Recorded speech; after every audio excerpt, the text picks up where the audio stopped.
Frank was a strange sight to behold, tall, imposing, and always dressed in a bright pink tuxedo with a matching bow tie. His brown fedora was the only thing about him that seemed remotely normal, but that just added to the mystery.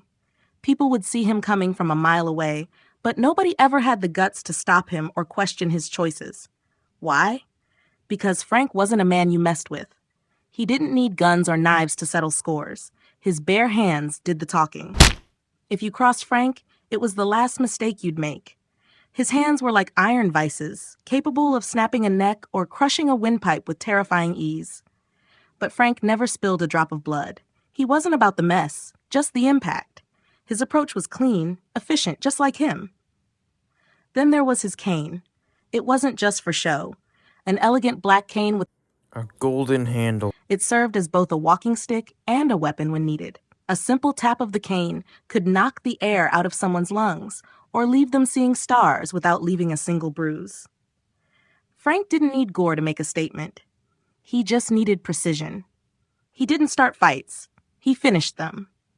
When people insulted his choice of clothing, Frank would calmly stare them down, his voice dripping with venom as he fired off a barrage of curses. He could string together a line of profanity so vicious it felt like a physical attack. But if words didn't work, his hands and that ever-present cane would step in.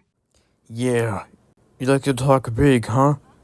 Frank would sneer, tightening his grip on his cane. You got no idea who you're dealing with. You dumb piece of Shh. He never gave his enemies a chance to react. Before they could even process what was happening, he'd have them on the ground, gasping for breath. A swift crack from the cane to the ribs, or a tight squeeze around the neck, and the fight was over. He'd watch as they struggled, then release them just before things got too grim, leaving them on the pavement, humiliated but unharmed. He didn't kill for fun, but when someone pushed him far enough, he could make sure they never got back up.